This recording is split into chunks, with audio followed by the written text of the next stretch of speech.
नमस्कार साथियों, मेरा नाम है आर.के. सिंह। संस्कृति आईएएस के प्लेसेस इन न्यूज़ सीरीज में आप सभी का स्वागत है। जैसा कि आप सभी जानते हैं कि हम अपने इस सीरीज के अंतर्गत चर्चा में रहने वाले प्लेसेस के बारे में, उनसे जुड़े हुए महत्वपूर्ण जो भी भौगोलिक जानकारियां होती हैं उन पर मानचित्र के माध्यम से चर्चा करते हैं। तो इसी क्रम में आज हम जिस प्लेस की चर्चा करने वाले हैं वो प्लेस देश में ही नहीं बल्कि आज दुनिया भर में चर्चा का विषय बना हुआ है। बात करें कि आखिर ये प्लेस कौन सा है, तो इस प्लेस को कहा जाता है दुनिया का मिनी स्विट्जरलैंड। और ये मिनी स्विट्जरलैंड आखिर है क्या? तो ये जो स्विट्जरलैंड है ये भारत में ही जम्मू कश्मीर में है। चूंकि जो पहलगाम है यानी कि जो कश्मीर वैली है, इस वैली में अवस्थित जो पहलगाम घाटी है यहीं पर आपको देखने को मिलेगी वैसरन घाटी, और इसी वैसरन घाटी को बोला जाता है दुनिया में मिनी स्विट्जरलैंड। तो इसी की चर्चा करने वाले हैं। और बात करें कि आखिर ये जो घाटी क्षेत्र है क्यों चर्चा में है, तो आप सभी जानते हैं कि इस समय यहाँ पर खास तौर पे देखें तो आतंकी हमला हुआ है और इस कारण से जम्मू कश्मीर का ये जो क्षेत्र है ये संवेदनशील घोषित हुआ है और देश दुनिया में चर्चा का विषय बना हुआ है। तो इससे जुड़ी हुई अन्य जो भी जानकारी है कि आखिर ये क्यों चर्चा है उसके बारे में बात करेंगे। इसके अलावा इस क्षेत्र से जुड़ी हुई जो भी महत्वपूर्ण जानकारी है कि आखिर इस क्षेत्र को मिनी स्विट्जरलैंड क्यों कहा जाता है। इसके अलावा यहाँ पर बेताब घाटी है, बहुत सारी जो फिल्मों की शूटिंग हुई है उस कारण से चर्चा हुई है। तो इससे जुड़े हुए जितने भी अहम पहलू हैं उन पर एक एक करके संक्षिप्त रूप से बात करेंगे। चलिए स्टार्ट करते हैं और बात करते हैं कि भारत का जो मिनी स्विट्जरलैंड है जो पहलगाम क्षेत्र में अवस्थित है आखिर ये क्यों चर्चा में है और यहाँ की जो वैसरन घाटी है उसकी क्या खासियत है जिस कारण से ये क्षेत्र जो है देश दुनिया में चर्चा का विषय बना हुआ है। तो देखिए, चर्चा में होने के पीछे कारण यही है कि मंगलवार को एक बड़ी ही हृदय विदारक घटना इस क्षेत्र में घटित हुई। चूंकि ये पूरा कश्मीर वैली, जम्मू कश्मीर जो वैली घाटी क्षेत्र उसमें आता है, यहाँ पर जो पहलगाम क्षेत्र ये बड़ा ही चर्चा में रहने वाला क्षेत्र है। खासतौर पर यहाँ पर अगर हम आएंगे तो वैसरन जो घाटी है वो एक तरह से ये जो घाटी क्षेत्र है इसे एक तरह से पूरे दुनिया में जाने तो मिनी स्विट्जरलैंड के नाम से जाना जाता है। और यहीं पर यहाँ पर आतंकी हमला हुआ है जिसमें देखें तो 20 मिनट तक आतंकवादियों ने गोलीबारी की। खास तौर पे देखें तो इन आतंकवादियों ने यहाँ आए हुए जो पर्यटक हैं उनके धर्म को पूछकर और उनके ऊपर अटैक किया है। और ये खास बात ये थी कि ये जो आतंकी थे यहाँ पर इंडियन आर्मी की ड्रेस में आए हुए थे। तो कहीं ना कहीं देखें तो इस कारण से ये जो पूरा मामला है ये चर्चा का विषय बना हुआ है। इस घटना में बड़ी संख्या में जो पर्यटक है वो हताहत हुए। लगभग ये कहा जा रहा है कि अभी तक जो गवर्नमेंट का जो डेटा है उसमें ये कहा गया कि 27 जो पर्यटक हैं वो इस आतंकी हमले में मारे गए हैं और लगभग 17 से अधिक जो पर्यटक हैं उनकी हालत गंभीर बताई जा रही है। और इसी क्रम में देखें तो सरकार के द्वारा स्थानीय लोगों के लिए भी अलर्ट जारी किया गया कि अगर किसी भी व्यक्ति के द्वारा अगर सूचना इन आतंकियों के बारे में दी जाती है, साझा की जाती है जानकारी, तो उन्हें 20 लाख रुपए तक का इनाम भी दिया जा सकता है। और पूरी तरह से देखें तो यहाँ पर जो आर्मी है वो अलर्ट कर दी गई है। भारत के जो प्रधानमंत्री सऊदी अरब गए हुए थे यात्रा पे, वो अपनी यात्रा को छोड़कर इस समय वापस आ चुके हैं। जो गृह मंत्री हैं वो यहाँ पर इस समय डटे पड़े हुए हैं। वहाँ पर खास तौर पे मनोज सिन्हा जो वहाँ के उपराज्यपाल हैं वो डटे पड़े हैं। इसके अलावा देश दुनिया की जो नजरें हैं वो इस क्षेत्र पर पड़ी हुई हैं। तो यही क्षेत्र है, आप देखेंगे श्रीनगर का जो वैसरन घाटी है जो पहलगाम क्षेत्र में अवस्थित है, यहीं पर यह घटना घटित हुई है। और इसी कारण से देखें तो ये जो क्षेत्र है इस समय पूरे देश दुनिया में चर्चा का विषय बना हुआ है। तो इसी के बारे में हम देखेंगे कि आखिर जो वैसरन घाटी है आखिर इस घाटी के बारे में इतना चर्चा क्यों है और इसकी जो अवस्थिति है या इससे जुड़े हुए जो भी महत्वपूर्ण लोकेशन है उनके बारे में हम चर्चा करने का प्रयास करेंगे। देखिए, ये वैसरन घाटी है जम्मू कश्मीर क्षेत्र में जाएंगे। देखिए यहाँ पर ये इंडिया का मैप है और इंडिया के मैप में अगर हम देखेंगे तो जम्मू कश्मीर कहाँ पर है, तो जम्मू कश्मीर आपको यहाँ पर दिखाया गया है। और इसी के बड़े मैप में अगर देखेंगे तो ये आपका अनंतनाग है। अनंतनाग से और कहाँ पर आएंगे तो आप दक्षिण पूरब में आएंगे तो यहीं पर आपको पहलगाम क्षेत्र देखने को मिलेगा। और इसी अनंतनाग डिस्ट्रिक्ट के इस पहलगाम क्षेत्र में आपको वैसरन जो घाटी है वो घाटी क्षेत्र देखने को मिलेगा। जम्मू कश्मीर की पीर पंजाल जो रेंज है, ये जो यहाँ पर आप देखेंगे जो पीर पंजाल जो रेंज है, जो पीर पंजाल पर्वत श्रेणी है, इसी रेंज में बसी हुई ये है आपकी जो बैसरन जो घाटी है, वो इसी रेंज क्षेत्र में देखने को मिलेगी। कौन सा डिस्ट्रिक्ट है? तो यहाँ पर जो अनंतनाग जो डिस्ट्रिक्ट है, उसी डिस्ट्रिक्ट में ये अवस्थित है। तो इसके बारे में बेसिक जानकारी है। और ख़ास तौर पे देखेंगे तो ये जो बैसरन घाटी है, ये अनंतनाग जिले में देखेंगे तो जो पहलगाम है, पहलगाम से ज़्यादा इसकी दूरी नहीं है, लगभग 5 से 6 किलोमीटर दूरी पर ही बैसरन देखने को मिलेगा।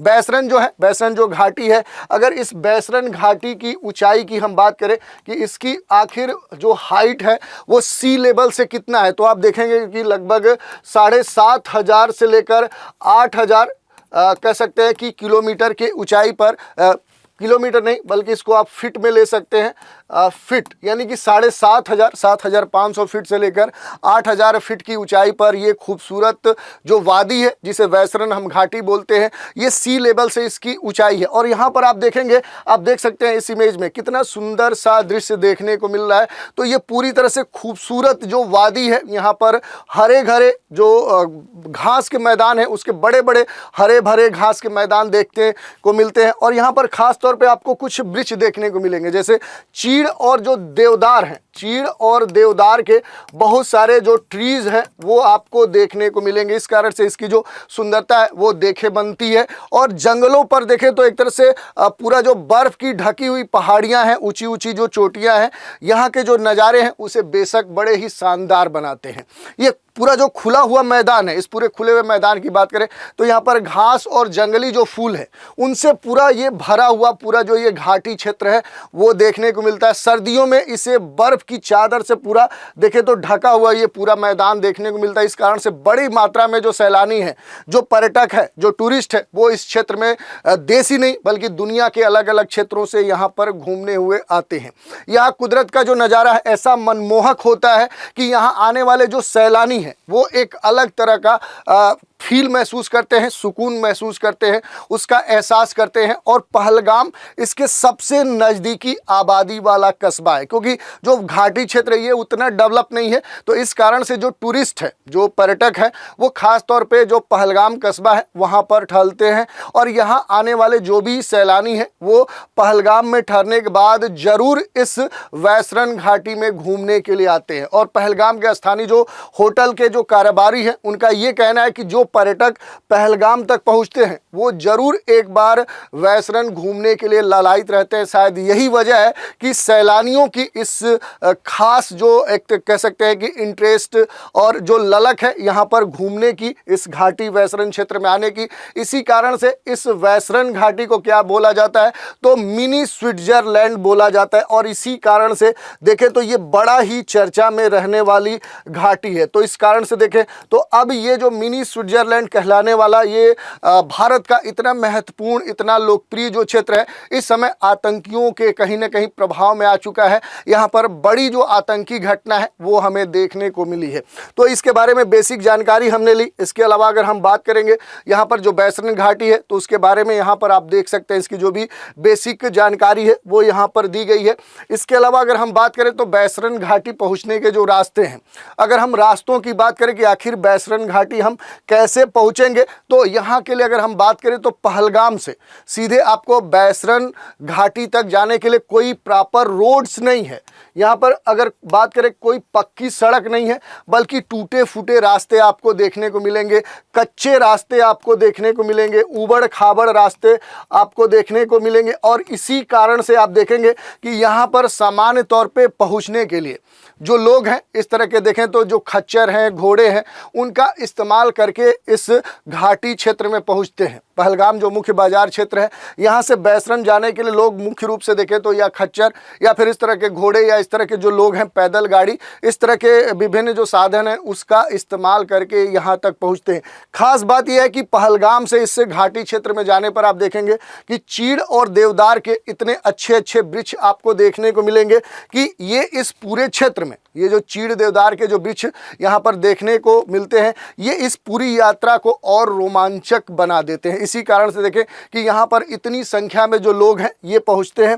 तो यहाँ से पहलगाम से आप आसानी से बैसरन वैली नहीं पहुँच सकते, क्योंकि यहाँ पर कोई भी देखें तो पक्की जो रोड है वो अवस्थित नहीं है, बल्कि यहाँ पर देखें तो कच्चा रास्ता है। और ये भी जो रास्ता है ये क्या है, ये ऊबड़ खाबड़ है। और इस कारण से देखें तो यहाँ पर जो यात्रा तय की जाती है वो खच्चर या फिर घोड़ों से की जाती है। जब ये रास्ते देखें तो धीरे धीरे यहाँ से पहलगाम से आप बढ़ेंगे तो ये दूरी ज़्यादा नहीं है, लेकिन पर्वतीय क्षेत्र और प्रॉपर रोड्स नहीं होने के कारण थोड़ी सी दिक्कत आती है। अगर हम बात करें तो ये जो रास्ते हैं, जैसे बैसरन जाकर अगर यहाँ पर ठहरते हैं तो सैलानियों के सामने देखें तो यहाँ पर जो बड़ी मात्रा में जो कोमल ग्रास है, बहुत ही सॉफ्ट जो ग्रास है, उसके बड़े बड़े लहरदार जो मैदान है वो देखने को मिलते हैं। यहाँ पर देखेंगे तो यहाँ की जो स्लोप्स है, जो ढलाने हैं, वो बड़े ही मनोरम दृश्य प्रस्तुत करती हैं। और जंगल के पार देखेंगे तो बर्फ से ढकी हुई बड़ी बड़ी ऊंची जो पहाड़ियाँ हैं वो आपको देखने को मिलेंगे। तो इन चोटियों के जो नज़ारे होते हैं वो बड़े ही मनमोहक होते हैं। और यही जो नज़ारे हैं वो इस बैसरन घाटी को दुनिया का मिनी स्विट्जरलैंड कहलाने पर मजबूर करते हैं। दूसरी बात करें तो यहाँ पर जो बैसरन घाटी है, यहाँ के अगर टेम्परेचर की बात करें तो गर्मियों में भी जो टेम्परेचर होता है वो आज तक कभी भी 15 से लेकर 25 डिग्री सेल्सियस से अधिक नहीं गया। ऑन एवरेज देखेंगे तो 15-20 डिग्री सेल्सियस के आसपास रहता है। यहाँ पर बड़ी मात्रा में चीड़ देवदार के जो घने जंगल हैं वो देखने को मिलते हैं। ये खास बात है कि अगर इस बैसरन घाटी में आप जाएंगे तो यहाँ जो आबादी है, जो एक पॉपुलेशन है, जो कम्युनिटी है या इस तरह के मानवीय जो आवास है वो काफ़ी सीमित है। कुछ देख सकते हैं कि कुछ सीमित समुदाय इस समय यहाँ पर बसे हुए हैं और चुनिंदा रेस्टोरेंट ही यहाँ पर आपको देखने को मिलेंगे। यहाँ आने वाले जो पर्यटक हैं वो चाय नाश्ता के तौर पे यहाँ पर जो बेसिक छोटी बड़ी जो भी व्यवस्थाएं हैं उनका आनंद ले पाते हैं। सबसे महत्वपूर्ण बात क्या है कि यहाँ पर ये जो पूरा बैसरन जो घाटी, यहाँ पर जिप लाइन या पैराग्लाइडिंग जैसे एडवेंचर जो स्पोर्ट्स हैं वो काफ़ी पॉपुलर हो चुके हैं। और यही कारण है कि ये जो बैसरन है, बैसरन से आगे आप जाएंगे तो इसके बाद आबादी आपको देखने को नहीं मिलेगी। पहलगाम इसका सबसे नज़दीकी कस्बा वाला नगर है। तो इसके बारे में जो बेसिक जानकारी है वो इस तरह से आप देख सकते हैं। इसके अलावा अगर बात करें तो बैसरन जो पहुंचना है ये एक तरह से एडवेंचर जैसा कह सकते हैं कि फील देता है। जैसे जो इसकी सैटेलाइट जो तस्वीरें हैं, अगर सैटेलाइट तस्वीरों को आप देखेंगे तो यहाँ पर देखने पर बैसरन पेड़ों और बर्फ़ों से घिरा हुआ एक समतल सा नज़र दिखाई देता है। और ख़ास बात ये हो जाती है कि इसकी जो वास्तविक बनावट है वो एक प्राकृतिक गोल्फ कोर्स की जैसा दिखता है। तो बड़ा ही महत्वपूर्ण और सुंदर दृश्य प्रस्तुत होता है। ख़ास तौर पे यहाँ पर लीदार जो नदी है, इसके पास का जो पूरा ग्लेशियर है वहाँ से ये निकलती है, जो कोलाही कह सकते हैं ग्लेशियर कहा जाता है, या कोला हाई जो ग्लेशियर है वहीं से ये लीदार नदी निकलती है। और ये पहलगाम और आसपास के इलाकों से होते हुए गुजरती हुई इससे निकलने वाली छोटी छोटी पहाड़ी जो नदियां हैं इस घाटी के पूरे नज़ारे को और खूबसूरत बना देते हैं। जो बैसरन है ये बाहरी दुनिया के शोर से अलग है। यही बात है, इसकी खासियत है कि दुनिया से लोग यहाँ पहुँचते हैं, क्योंकि बाहर का जो प्रदूषण है, जो शोर शराबा है, उससे पूरी तरह से अछूती है ये पूरी बैसरन घाटी क्षेत्र। और यहाँ खास तौर पे जो ट्रैकिंग है, ट्रैकिंग करने वालों की ये सबसे पसंदीदा जगह मानी जाती है। यहाँ पर तस्वीर लेना लोग काफ़ी पसंद करते हैं। और पहलगाम में देखें तो रोज़ाना 2 से 4 हज़ार के बीच में आप जो टूरिस्ट हैं वो डेली यहाँ पर पहुँचते हैं। और इसी तरह से बड़ी संख्या में इस समय यहाँ पर टूरिस्ट मौजूद थे जिस समय यहाँ पर आतंकियों ने हमला किया। इसके अलावा देखें तो यहाँ पर सामान्य तौर पे जो पहलगाम क्षेत्र में जो टूरिस्ट आते हैं उनमें से आप देखेंगे तो 90% जो टूरिस्ट है वो ज़रूर बैसरन वैली घूमने के लिए आते हैं। यानी कि इस कारण से ये सबसे फेमस इस क्षेत्र का प्लेस है। पहलगाम से बैसरन पहुँचने में पर्यटकों को 1.5 से 2 घंटे से ज़्यादा नहीं लगता है। हालांकि पैदल चलने में ये ट्रैक 2 से 3 घंटे तक भी हो जाता है, लेकिन अगर आप खच्चर घोड़े का इस्तेमाल करते हैं तो आप आसानी से पहुंच जाते हैं। अब यहाँ पर एक जो वर्ड आया है वो आया है लीदार जो नदी है, इसके बारे में, लीदार रिवर के बारे में थोड़ा सा हम बात कर लें। चूँकि इस पूरे क्षेत्र में देखें तो इस नदी और इससे जुड़ी जो छोटी पर्वतीय पहाड़ी नदियाँ हैं उनका इस क्षेत्र में विस्तार देखने को मिलता है। तो इस नदी के बारे में अगर हम बात करें कि ये जो नदी है ये कहाँ से निकलती है, तो ये सोनमर्ग के पास से निकलती है। अगर लीदार नदी के उद्गम की बात करें कि आखिर इस नदी का जो उत्पन्न ये कहाँ से होती है, तो कोलाहोई एक ग्लेशियर है। कौन सा है? कोलाहोई, ठीक है। कोलाहोई जो हिमनद है, जो ग्लेशियर है, उसी से ये जो लीदार नदी है ये निकलती है। और ये है कहाँ पर?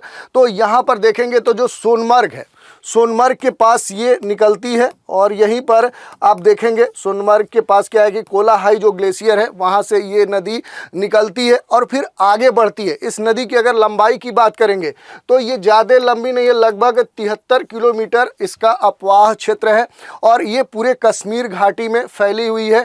उसके बाद अगर देखें तो यहाँ पर आप देखेंगे तो इसमें भी क्या है कि दो इसकी जो नदियाँ, ईस्ट जो लिदार है ये पूरब से आती है, वेस्ट जो लिदार नदी है ये पश्चिम से आती है। दोनों मिलती है कहाँ पर, तो जो पहलगाम है यहीं पर ये दोनों नदियां मिलकर एक लिदार नदी हो जाती है। यहाँ से जो लिदार रिवर है ये आगे बढ़ती है और आगे बढ़ने के बाद देखें तो ये नदी आगे चलकर क्या होती है कि यहाँ पर जो झेलम नदी है, जो झेलम रिवर है उससे आकर जो लिदार नदी है ये आकर मिल जाती है। तो इस आधार पर देखेंगे तो झेलम की दूसरी सबसे महत्वपूर्ण लंबी ट्रिब्यूटरी है, सहायक नदी है। तो ये क्या है, झेलम की दूसरी सबसे बड़ी क्या है, लंबी नदी है। इससे बड़ी आप देखेंगे तो इंडस देखने को मिलेगी, सिंध नदी देखने को मिलेगी। तो ये इस कारण से काफ़ी महत्वपूर्ण। इस नदी की खासियत ये भी है कि इस नदी के संदर्भ में देखें तो यहाँ पर इस नदी पर जो राफ्टिंग है वो काफ़ी पॉपुलर है। यहाँ पर देखेंगे तो फिशरीज जो है वो काफ़ी मात्रा में किया जाता है, तो इस कारण से भी ये फेमस है। इसके अलावा इस पूरे क्षेत्र में आएंगे तो सिंचाई के दृष्टिकोण से देखें, इरिगेशन के दृष्टिकोण से देखें तो इस पूरे घाटी क्षेत्र के लिए जो लिदार नदी है वो काफ़ी महत्वपूर्ण मानी जाती है। इसके अलावा देखेंगे तो ये पूरा जो भारतीय उपमहाद्वीप में है उसमें प्रवाहित होने वाली जो झेलम नदी है, तो झेलम की ये दूसरी सबसे बड़ी महत्वपूर्ण सहायक नदी मानी जाती है। तो इस तरह से देखें तो झेलम में ये कहाँ पर आकर मिलती है, तो झेलम में अगर देखेंगे तो झेलम में जो अनंतनाग डिस्ट्रिक्ट है, अनंत जो नाग डिस्ट्रिक्ट है उस अनंतनाग डिस्ट्रिक्ट में आकर लिदार नदी जो है वो झेलम में मिल जाती है। तो इस तरह से आप देख सकते हैं कि बेसिक जो जानकारी है झेलम नदी और जो लिदार नदी है इसके बारे में आप देख सकते हैं। इसके अलावा अगर झेलम के बारे में देखेंगे, झेलम चूंकि चर्चा में है तो झेलम की बात करें तो इसका जो प्रवाह क्षेत्र है वो भारत का जो जम्मू कश्मीर राज्य है उस क्षेत्र में भी देखने को मिलेगा। पाक जो ऑक्युपाइड कश्मीर क्षेत्र है उसमें भी झेलम का प्रवाह क्षेत्र देखने को मिलेगा। खैबर जो पख्तूनवा है, जो पाकिस्तान का जो खैबर पख्तूनवा है ये चूंकि पाकिस्तान के क्षेत्र में आता है, तो इन सभी क्षेत्रों में जो झेलम नदी है इस नदी का जो प्रवाह क्षेत्र है वो आपको देखने को मिलेगा। इसके अलावा देखिए ये जो पूरा कह सकते हैं जो मिनी स्विट्जरलैंड कहलाने वाला पहलगाम का ये वैष्णव घाटी क्षेत्र है, ये चर्चा में इसलिए भी है कि यहाँ पर देखें कश्मीर की जो ये खूबसूरत घाटी है, यहाँ से गुजरने वाले जो हाईवे पर्यटक हैं उस पर्यटकों के आने जाने के बाद देखें तो इस क्षेत्र में इतना पॉपुलैरिटी है। और ये जो पूरा अनंतनाग का ये जो क्षेत्र है यहाँ पर देखेंगे तो जो मनोरम दृश्य है, जो सुंदरता है, इस कारण से देखें तो यहाँ पर कई ऐसे कारण हैं जिस कारण से ये चर्चा में, जैसे बेताब जो घाटी के नाम से जाना जाता है इस क्षेत्र में, क्यों कि यहाँ पर जो बेताब मूवी है उसकी शूटिंग हुई थी, वो शूटिंग हुई थी। इसका जो इलाका है 1983 में बॉलीवुड जो बेताब है ये यहाँ पर शूट हुआ था और इसी कारण से इस क्षेत्र को बेताब घाटी के नाम से भी जाना जाता है। और आप समझ सकते हैं कि यही नहीं, बाद में भी देखें तो कई सारी जो मूवी है जैसे 1970 के दशक में देखें तो पहलगाम के आसपास की जो घाटियां हैं वो इतना पॉपुलर थी कि जो बॉलीवुड की फिल्में हैं उनका सामान्य तौर पे यहाँ जरूर कोई ना कोई शूट होता था। बाद में देखें वर्तमान में तो भाई बजरंगी जान जो आई थी मूवी, इसकी भी शूटिंग इस पहलगाम जो वैष्णव घाटी क्षेत्र है यहाँ पर हुआ था। 2014 में आप देखेंगे जो हैदर मूवी आई थी, इस मूवी की भी जो शूटिंग हुई है वो यहीं पर हुई थी। तो पहलगाम की जो खूबसूरती है वो सीने पर्दे पर टीवी स्क्रीन के जरिए लोगों के यहाँ आने के लिए कहीं न कहीं आकर्षित करती रही है। तो इस कारण से देखें तो ओवरऑल जो ये पूरा वैष्णव घाटी है, पहलगाम जो क्षेत्र है, ये जम्मू कश्मीर का क्षेत्र इतना सुंदर है, इतना मनोरम है और इसी कारण से देश दुनिया में इसे मिनी स्विट्जरलैंड के नाम से जाना जाता है। तो आज हमने इसी की चर्चा की कि आखिर वैष्णव जो घाटी है वो है कहाँ, पहलगाम का ये क्षेत्र क्यों इतना पॉपुलर है, क्यों इसे विश्व का मिनी स्विट्जरलैंड कहा जाता है। तो इन सभी बिंदुओं पर हमने संक्षिप्त रूप से बात की। तो आज के एपिसोड में इतना ही। इसके अगले एपिसोड में एक नए प्लेसेस के बारे में चर्चा करने के लिए आपसे रूबरू होंगे। तो आज के एपिसोड में इतना ही। आप सभी हमारे साथ बने रहें, इसके लिए धन्यवाद।